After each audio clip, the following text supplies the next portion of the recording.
भगत सिंह देश के लिए लड़ रहे थे, हमें आज़ादी दिलाने के लिए फांसी पर झूला था वो शख्स। तुम सत्ता पाने के लिए 52 करोड़ का महल बनवाने के लिए अपने आप को क्रांतिकारी कहते हो। तुमको शर्म नहीं आती केजरीवाल? डूब कर मर जाओ अगर कहीं पर चुल्लू भर पानी मिले तो। क्या राजनीति के नटवर लाल हैं ये, तो मतलब बहुत बड़े फ्रॉड हैं ये तो। मतलब अन्ना को जिसने, अन्ना के बदौलत जिन्होंने पॉपुलैरिटी गेन की, और मतलब जैसे ही पॉपुलैरिटी गेन की और उन्हीं के पीठ में छुरा घोंप दिया। केजरीवाल के बारे में मतलब स्वामी जी भी बोले थे कि ये अर्बन नक्सल हैं, ठीक है ना, बहुत पहले की बात थी उनकी। और अब ये पूरी तरह से साबित होता हुआ दिख रहा है कि ये आतिशी मार लेना, जैसा कि मतलब इसका नाम से ही मतलब मार्क्सवादी और लेनिनवादी जैसे लोग बता रहे हैं। हाँ, तो ये लेफ्ट के सपोर्टिव है ये लोग, ठीक है ना, लेफ्ट को सपोर्ट करने वाली विचारधारा है अर्बन नक्सल जिसको मतलब कहते हैं लोग नक्सल। कैसा कलयुग आया, देखो कैसा कलयुग आया कि भ्रष्टाचारी खूब चिल्लाता है, एक के बदले एक फ्री दिल्ली में दारू जो बंटवाता है, तनिक शर्म नहीं आती उसको जब झूठी कहानियां वो सुनाता है। और दिल्ली का आत्ममुग्ध बौना खुद को भगत सिंह बतलाता है ताकि कि सीधा गोल होगा और केजरीवाल बाहर। दिल्ली कर दी है बेहाल, यहाँ से भागो केजरीवाल। देखो दिल्ली का हाल जितना था, गुरु ने जैसा कर दिया, अब चेली आई है तो वो और कितना बढ़िया कर सकती हैं, क्योंकि उनके राजनीतिक गुरु हैं ये। तो जब गुरु ही नहीं कर पाया तो चेली से क्या ही उम्मीद करें, वो भी उस चेली से जो कम्युनिस्ट है, जो वामपंथी विचारधारा से ओतप्रोत है, जिसके माता पिता अफजल गुरु के समर्थक रहे हैं, गिलानी के साथ मंच साझा करते थे। ऐसे से हम क्या ही उम्मीद करें कि वो दिल्ली की तस्वीर बदलेगी। तो दिल्ली और गर्त में जाएगी। आपने देखा होगा जगह जगह आज पोस्टर लगे थे। कपिल मिश्रा जी ने, हिंदू हृदय सम्राट कपिल मिश्रा जी ने एक पोस्टर लगवाए जगह जगह, क्या दिल्ली कर दी है बेहाल, यहाँ से भागो केजरीवाल, और लात पड़ेगी। इस बार आप देखिएगा 2025 इलेक्शन में केजरीवाल पे वो जो पोस्टर लगाए ना, वो यथार्थ है।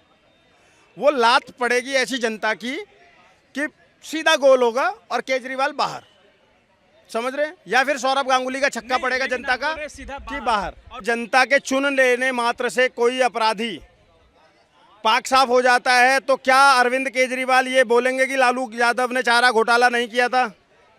क्या अरविंद केजरीवाल खुद से आकर ये स्टेज पर बोलेंगे कि जयललिता ने भ्रष्टाचार नहीं किया था? क्योंकि ये भी तो चुन के आई थी ना, जेल से आने के बाद मुख्यमंत्री बनी थी। और इनका तो अभी तक कोई इतना बड़ा समर्थक नहीं हुआ है। जयललिता के लिए कितने लोगों ने आत्मदाह की कोशिश करी थी और एक महिला बाकायदा मर गई थी आत्मदाह करके। तो जनता का ये प्यार था जयललिता के लिए। लेकिन क्या जयललिता भ्रष्टाचारी नहीं थी? क्या लालू यादव भ्रष्टाचारी नहीं थे? क्या माया या मुलायम भ्रष्टाचारी नहीं है? सरकारें तो इनकी भी बनी है। तो क्या सिर्फ जीत कर आ जाने मात्र से आप निर्दोष साबित हो जाते? क्या अमृतपाल गुनहगार नहीं है? अमृतपाल खालिस्तानी आतंकवादी है या नहीं है? संसद में बैठ गया सर हमारी। तो ये कौन सा पैमाना है कि कोई ईमानदार है या नहीं है, बेगुनाह है या नहीं है, अपराधी है या नहीं है? मुख्तार अंसारी जीतता आया है इस देश में, मुख्तार अंसारी चुनाव जीतता आया है, अतीक अहमद चुनाव जीतते आए हुए, कितने बाहुबली, कितने गैंगस्टर जीतते हुए हैं जिनके ऊपर एक नहीं सैकड़ों हत्याओं और अपहरणों के केस दर्ज थे। तो क्या वो सब अपराधी नहीं थे? इसका मतलब तो अरविंद केजरीवाल ये कह रहे हैं कि मुख्तार अंसारी भी निर्दोष था, अतीक अहमद भी निर्दोष था, जयललिता भी निर्दोष थी, आपका मुलायम सिंह यादव भी निर्दोष थे, मायावती जी भी निर्दोष हैं, और फिर लालू भी निर्दोष है। इसका मतलब तो अगर ये पैमाना है तो मुझे लगता है कि निर्दोष वो व्यक्ति होता है जिसको जब कोर्ट के अंदर में ट्रायल चलता है, वहाँ पर दोनों पक्षों के वकील होते हैं, आपस में बहस होती है, एक दूसरे के खिलाफ सबूत पेश किए जाते हैं, और जब वो वहाँ से बाइज्जत बरी हो जाए तो वो निर्दोष होता है। कैसे? जैसे एक गोधरा कांड का आरोप लगा था, गुजरात दंगों का आरोप लगा था नरेंद्र मोदी जी पर, हमारे माननीय प्रधानमंत्री नरेंद्र मोदी जी पर। वो आरोप लगा, उन्होंने इनकी तरह सड़कों पर ड्रामा नहीं किया, अमित शाह जी को तड़ीपार तक किया गया, उन्होंने वो सजा भी झेली और कोर्ट में बाइज्जत बरी हुए, अपने डिग्निटी के साथ, एक आत्मसम्मान के साथ लड़े केस, और वहां पर वो बाइज्जत बरी हुए, तब वो निर्दोष साबित हुए। लेकिन ये आज भी उनको गुजरात दंगों का दोषी बता देते हैं, इनके मुंह में छाले नहीं पड़ते तब बोलते हुए। लेकिन आज ये जब कोर्ट से सिर्फ और सिर्फ जमानत पर बाहर हैं, वो भी शर्तों के साथ जमानत पर बाहर हैं, भगत सिंह से तुलना करते हैं खुद को कि हम भगत सिंह हैं। सर भगत सिंह हो जाना ना, भगत सिंह हो जाना इतना आसान होता तो फिर बात ही क्या थी? भगत सिंह यार अपने आप में एक क्रांतिकारी बता दें कि हम भी उसी तरीके से क्रांतिकारी हैं, तानाशाह सरकार से लड़ाई कर रहे हैं, खुद को सामने रख रहे हैं। सर ऐसा है, भगत सिंह जो थे ना, उन्होंने देश के लिए कुर्बानी दी थी मात्र 23 साल की उम्र में, ठीक है। उस भगत सिंह की बराबरी भी कर लेना केजरीवाल की औकात नहीं है। केजरीवाल झूठे प्रपंच रच सकता है। केजरीवाल के लिए मैं आपको एक बात बताता हूँ, आपने फिल्मों में एक चीज़ देखी होगी ना कि एक पहाड़ी पर खड़े हो जाओ और जोर से चिल्लाओ तो नाम वापस आते हैं, गूंजते हैं।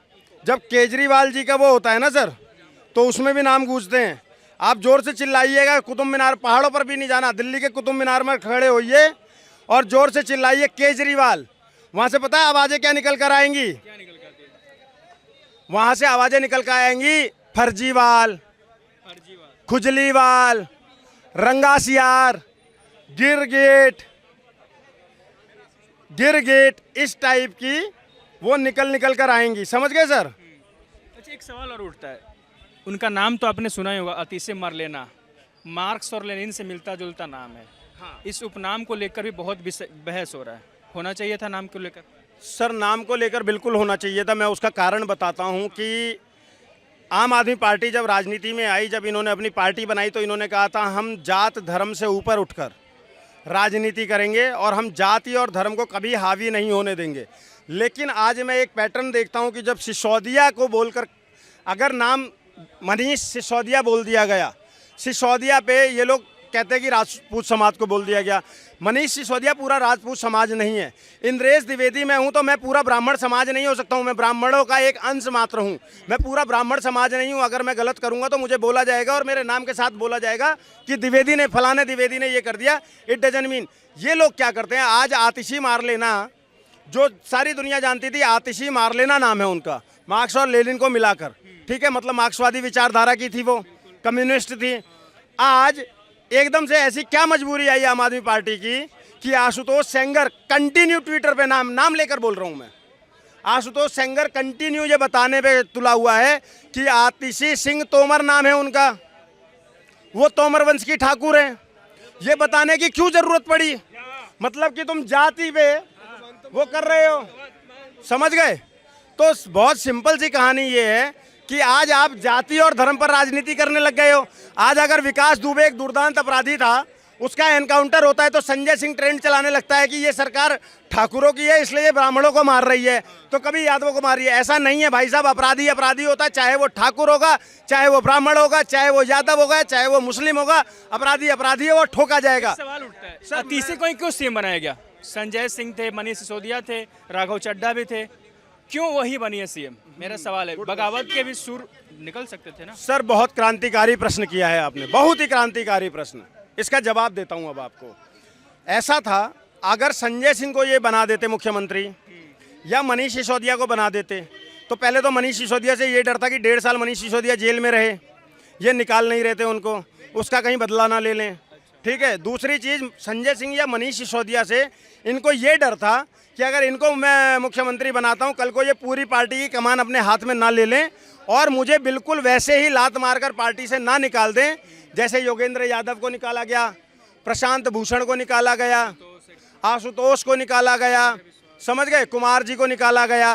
तो इस तरीके से कहीं मुझे भी ऐसे ही लात मारकर ये ना निकाल दे। और आतिशी को इसलिए बनाया गया क्योंकि आतिशी पपेट है। आपने देखा होगा जैसे सोनिया जी ने मनमोहन जी को ही क्यों बनाया, जबकि इतने प्रखर दावेदार और मुझे लगता है कि बहुत अच्छे प्रधानमंत्री देश के लिए साबित भी होते, बहुत ही क्लियरिटी थी उनकी बातों में, प्रणब मुखर्जी, उनको ना बनाकर मनमोहन सिंह को क्यों चुना गया? सोनिया गांधी ने क्यों चुना? क्योंकि मनमोहन सिंह जी मैडम, जी मैडम, जी मैडम ये करने वाले थे और प्रणब मुखर्जी ये करने वाले नहीं थे, वो चाटुकारिता नहीं कर सकते थे। तो इनको पपेट चाहिए था मनमोहन सिंह जैसा। बस फर्क इतना है कि वो देश के थे और ये राज्य की हैं, इतना ही अंतर है और कुछ नहीं है। केजरीवाल से 1 इंच भी आगे नहीं जाएंगी, 1 इंच भी पीछे नहीं जाएंगी। और मैं आपको बताऊं, आपने जो बोला कि केजरीवाल भगत सिंह है, भगत सिंह के तुलना पे मैंने 4 लाइनें लिखी थी जब इन्होंने अपने आप को भगत सिंह बोला था, जब पहली बार जेल से बाहर आए थे। तो एक कवि के अंदर का वो था, ये मैंने लिखा था, देखो कैसा कलयुग आया, देखो कैसा कलयुग आया कि भ्रष्टाचारी खूब चिल्लाता है, एक के बदले एक फ्री दिल्ली में दारू जो बंटवाता है, तनिक शर्म नहीं आती उसको जब झूठी कहानियां वो सुनाता है। और दिल्ली का आत्ममुग्ध बौना खुद को भगत सिंह बतलाता है।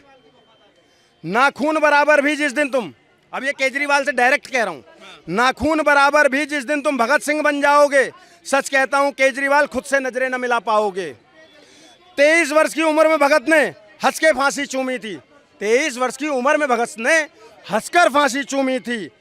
तुम जेल से इतना डरते हो क्या खाक बलिदान दे पाओगे? अन्ना के सहारे तुमने इस देश में पहचान बनाई थी।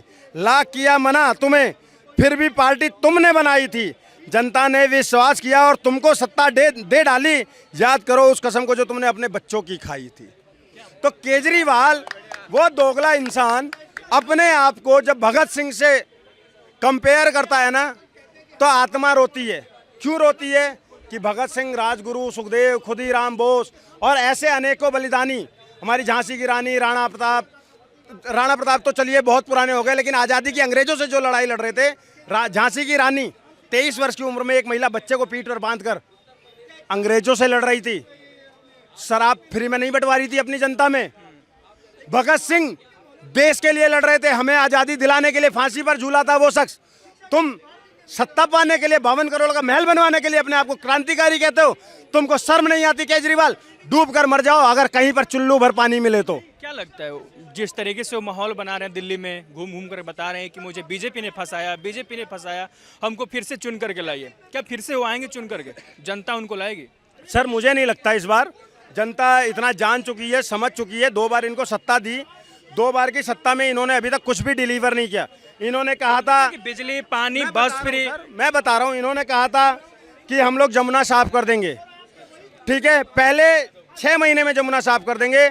आज 10 साल होने को आए, जमुना साफ नहीं हुई। इन्होंने कहा था हम पूरी दिल्ली को फ्री पानी देंगे। आज भी दिल्ली में 1, 2 या 100 कॉलोनियाँ नहीं, हजारों कॉलोनियाँ ऐसी हैं जहाँ पर घरों के अंदर में पानी का कनेक्शन नहीं है। उसमें से एक कॉलोनी मेरी भी आती है, जो मात्र केजरीवाल के घर से 6 किलोमीटर का दूरी पर है। गलियों का हाल इतना बुरा हो गया कि इससे अच्छा तो शीला सरकार में बहुत अच्छा था। बिजली का कट, आज पोस्ट एरिया की बात नहीं करूंगा, पोस्ट एरियाज को छोड़ दूं दिल्ली के, तो दिल्ली की कोई एक सिंगल कॉलोनी ऐसी नहीं है जहां पर 3 से 4 घंटे का कट ना लगता हो। मतलब दिल्ली में मात्र 20 से 21 घंटे बिजली आती है, इससे अधिक नहीं आती है। ये सारी बातें केजरीवाल डिलीवर करने में फेल हुए। उसके बाद में इन्होंने बेरोजगार कर दिया किनको? उस सिविल डिफेंस को, उस बर्स मार्शल्स को जिन्होंने कोविड काल में जनता की सेवा करी थी। वो 10,000 लोगों की नौकरी जाने का मतलब है, अगर एक के ऊपर 4 डिपेंडेंसी डालूं और एक वो खुद हो गया तो 10,000 पे 50,000 लोगों का रोजगार छीना है केजरीवाल ने, रोटी छीनी है केजरीवाल ने। उस केजरीवाल को दिल्ली की जनता दोबारा मुझे नहीं लगता है कि मौका देगी। नहीं लगेगी। Thank you. क्या नाम है जी आपका? रंजीत सिंह। दिल्ली के नए सीएम कौन है पता है आपको? आतिशी मारलेना है। शपथ ले चुकी है। क्या लगता है दिल्ली बढ़िया नजर आएगा आपको? उससे बेहतर होगा जिस केजरीवाल जी ने किया था, उससे बढ़िया? नहीं जी, ऐसा तो बिल्कुल नहीं होगा। पहले भी अच्छा नहीं हो रहा था, अभी भी अच्छा नहीं होगा। अभी और भी क्वालिटी घटेगी। नए सीएम मिले हैं आपको तो बढ़िया होना चाहिए ना, क्यों करें और क्वालिटी घटेगी? देखिए, एक इम्पॉर्टेंट बात ये है कि केजरीवाल के बारे में मतलब स्वामी जी भी बोले थे कि ये अर्बन नक्सल हैं। ठीक है ना, बहुत पहले की बात थी उनकी, और अब ये पूरी तरह से साबित होता हुआ दिख रहा है कि ये आतिशी मार लेना, जैसा कि मतलब इसका नाम से ही मतलब मार्क्सवादी और लेनिनवादी जैसे लोग बता रहे हैं। हाँ, तो ये लेफ्ट के सपोर्टिव है ये लोग। ठीक है, लेफ्ट को सपोर्ट करने वाली विचारधारा है अर्बन नक्सल, जिसको मतलब कहते हैं लोग नक्सल मानसिकता वाले। तो ये वही है, और ये आतंकवादियों को भी सपोर्ट करने वाले हैं। केजरीवाल जी ने भी सपोर्ट किया है और आतिशी के पेरेंट्स ने तो खुल के सपोर्ट किया है आतंकवादियों को। तो ये पूरी तरह से लेफ़्ट को सपोर्ट करने वाली पार्टी है और ये बहकाने वाली पार्टी है। और ये लेफ्ट के सपोर्ट करने वाले लोग हैं और उस दिल्ली के सीएम बन गई हैं। अब जनता के मन में क्या विचार आता है?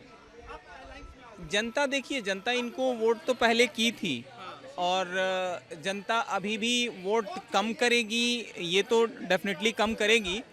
लेकिन यहाँ पे मतलब लेफ़्ट को सपोर्ट करने वाले भी काफ़ी लोग हैं, जिन लोगों को इन्होंने, झुग्गी झोपड़ी में रहने वालों को इन्होंने मतलब वोटिंग राइट दिया है और बिजली पानी फ्री किया है और दारू मतलब बंटवाया है एक के बदले एक। ये लोग इसके अभी भी सपोर्टिव हैं। ठीक है, तो ये लोग मतलब सपोर्ट करते हैं। इन लोग को ये समझाना कि भाई दारू इनके लिए कितना घातक है, ये विपक्ष की पार्टी मतलब अभी बीजेपी पार्टी या फिर जो भी इन लोग को समझाने में पूरी तरह से सक्षम नहीं है। भले ही इनका वोट घटेगा, इतना तो डेफिनेटली है घटेगा, लोगों में अवेयरनेस तो बढ़ती ही है, लोग झेलते हैं तो उसका रिजल्ट तो आता ही है।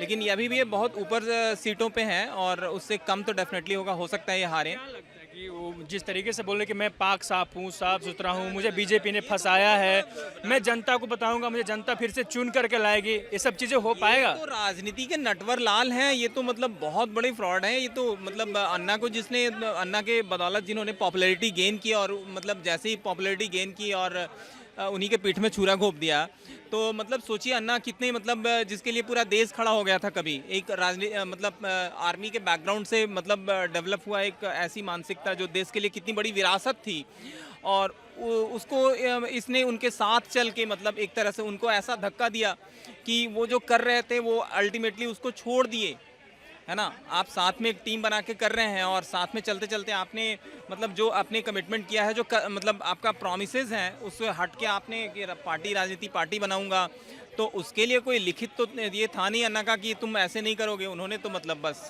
छोड़ दिया, जो भी उनके साथ चल रहा था उसको मतलब पकड़ ले रहे थे वो कि हाँ भाई चलो, किसी को मना तो करनी, he was such a great person. तो ये इसको तो मतलब बहुत बड़ा इसने जघन्य अपराध किया है ना। देश की इतनी बड़ी विरासत जिसकी मतलब लोगों केजरीवाल जी को लेकर बहुत लोग बोलते हैं कि बहुत अच्छा काम किया है, क्या गलत कर दिया जो जनता? बोला ही आपको कि नटवर लाल है, ये देश मतलब दिल्ली को बहुत पीछे छोड़ दिया और पूरे देश मतलब इतना पीछे छोड़ दिया, मतलब एक ऐसा इसने स्टैंडर्ड को सेट कर दिया है जो मतलब जिसकी भरपाई करना मुश्किल होगा। मतलब राजनीति में ऐसी चीज़ें कभी होनी नहीं चाहिए। मतलब हर कोई आजकल मतलब एक है कि कोई बिजनेसमैन टाइप की मानसिकता को लेकर राजनीति में आ जा रहा है, जीत ले रहा है, मतलब पब्लिक को बहकाने और फुसलाने में मतलब सक्सेसफुल हो जा रहा था। हाँ हाँ, तो ये मतलब जो लूप होल्स थे जितने, उसको काफ़ी डीपली स्टडी किया, ठीक है ना, डेमोक्रेटिक सिस्टम में जितने भी लूप होल्स थे, ठीक है ना, और उसका मतलब पूरी तरह से फ़ायदा उठाने में ये बंदा सक्सेसफुल हो गया।